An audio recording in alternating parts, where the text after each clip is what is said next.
Well, let's get right to it. We've got a few thousand leaders here in Silicon Valley, both business executives and community leaders on the line. And the first question is about where things stand in our country with this virus. As you know well, new cases are rising steadily across the country. We're at the 90,000 number, and a number of states have test positivity rates above 10%. Are we in the midst of a second wave? And are we as a country prepared, PPE, ICU capacity, et cetera, to manage? Well, first of all, I think it's important to point out, and the terminology you used, are we going to go to a second wave? We never got out of the first wave. That's really the problem. So let me just very briefly explain why we are in such a precarious situation today.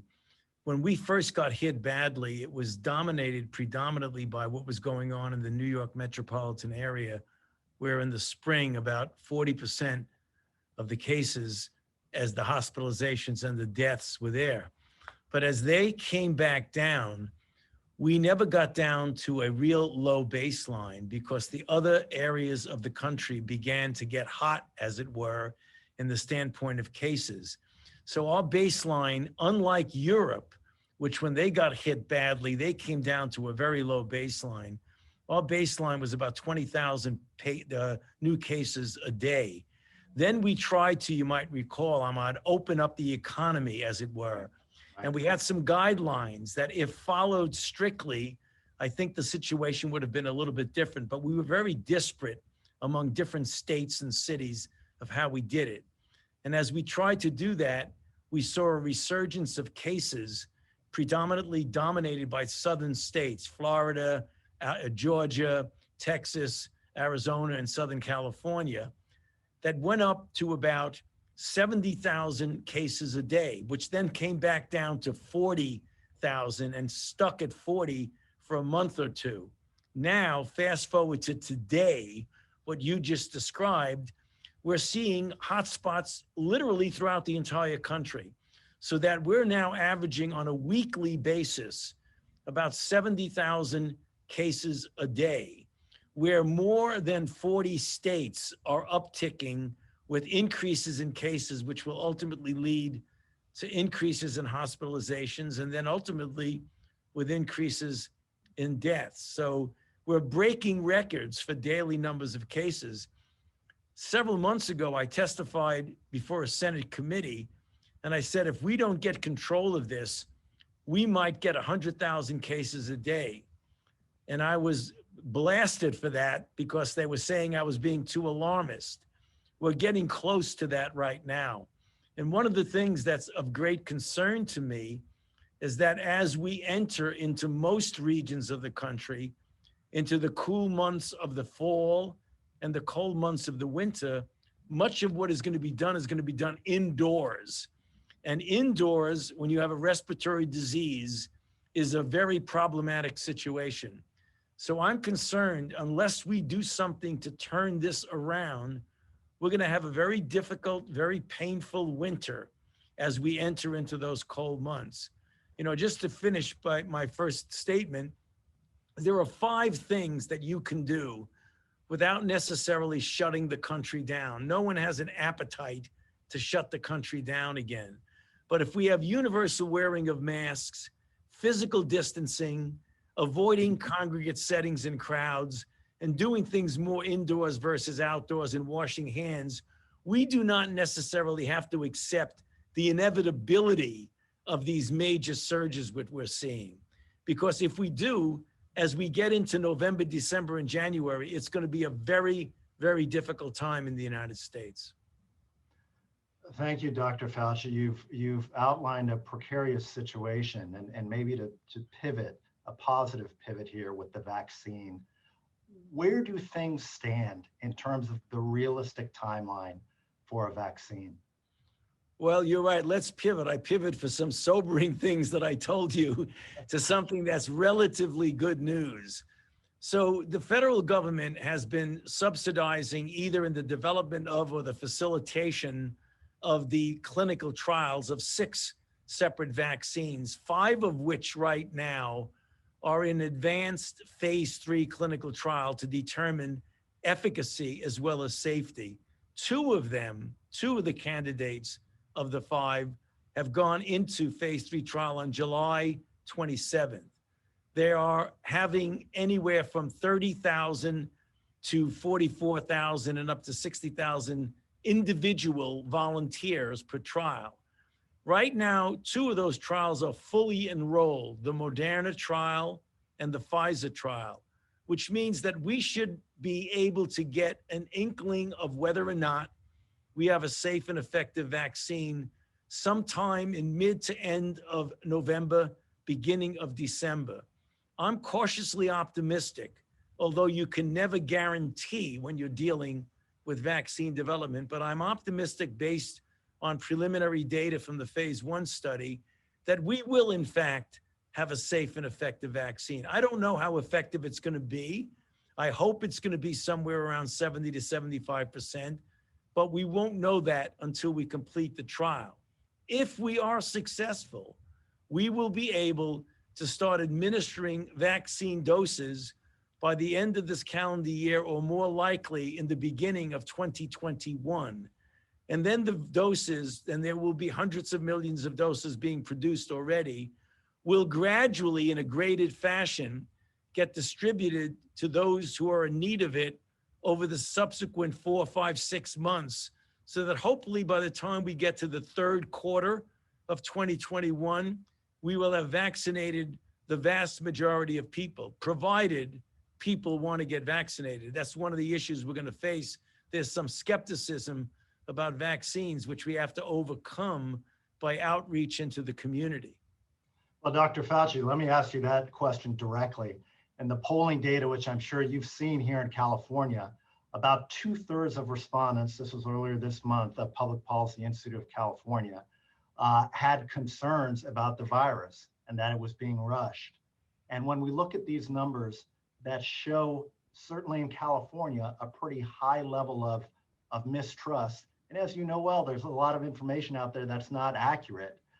How do you respond to those out there unwilling to trust our leaders on the vaccine? And I'll ask you a pointed question, because we trust you.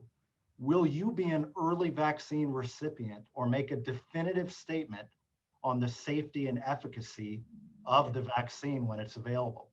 Well, let me answer your last question first, Ahmad. The answer to that is absolutely yes. I will make a statement about that. And let me tell you why, I understand the skepticism that people have for a number of reasons. There have been some mixed signals and some issues that have come out of Washington that I think have not been the clearest.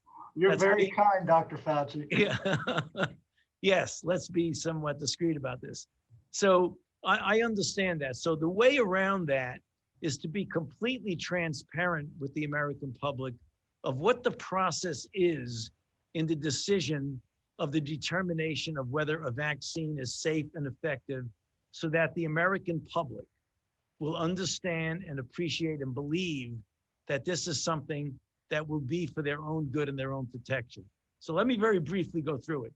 Every vaccine trial has attached to it what's called a Data and Safety Monitoring Board, a completely independent group of clinicians, vaccinologists, statisticians, and ethicists who look at the data. They are the only ones that have access to the data in a blinded fashion.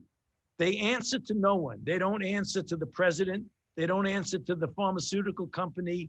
They are part of the clinical trial process. Intermittently, they will look at the data and determine, should you continue the trial, you still haven't gotten enough information, or they will look at the data and say, my goodness, it looks like the placebo is doing better than the vaccine. Maybe the vaccine is hurting you. Let's stop the study. Or hopefully they'll say, we now have enough data to say that the vaccine is safe and effective. Once they do that, they will then make the data public. I will see it as the director of the institute that is involved in the overall clinical trials, and the companies will see it. They will then examine the data, the career scientists, not the politicians, the career scientists of the FDA will look at the data, and another independent advisory committee called the VRPAC committee will look at the data and advise the FDA as to whether grant this either emergency use authorization or an actual licensure. When they do that, Ahmad, it is totally public. I will see it, and all of my scientific colleagues will see it. So if anybody tries to do an end run about getting something approved before it's ready for the American public, that won't happen. I can promise you that. The process that's in place is independent of political manipulation. And I can tell you, apropos of your first question to me, I will be very open with the American public about my impression of whether or not this is safe and effective. Thank you very much, Dr. Fauci. And you've mentioned multiple vaccines. Would different populations be better protected by one vaccine versus the other? And does that create further delays to the timeline that you just laid out? Well, that's a good question. It is conceivable that some vaccines might be more effective in children or pregnant women versus adults versus elderly. We will find that out generally within a given trial because, for example, although because of safety issues, you want to wait before you put it into children and pregnant women, hopefully not wait too long, the clinical trials will tell us that. It really depends, Ahmad, about how effective the vaccine is that's the first one out of the gate. I mean, I hope and I believe that we will have more than one safe and effective vaccine. That being the case, the common question I get asked, someone will say, well, if a vaccine is proved to be effective, should I try and get it right now or maybe hold off and wait to see if you get a better one 2 or 3 months later? It depends on how effective it is and what your risk category is. If you're a very young, healthy, robust person, the chances of your getting into trouble with COVID-19 is relatively low. If you're someone with an underlying condition or an elderly person with an underlying condition, you might not want to wait. You might want to say, I'm going to get the first vaccine available because I'm in a risk group. So it really is going to be determining what your relative risk is. Well, as the vaccine is developed, we've seen, and the president was treated very publicly with some of the new therapeutics and those advancements. What do we know about those at this stage, and how do those therapeutics dovetail with the provision of the vaccine, as you noted? Well, absolutely important. Vaccines are to prevent infection, as you know, and the therapeutics that the president and others got is to treat someone who's already infected.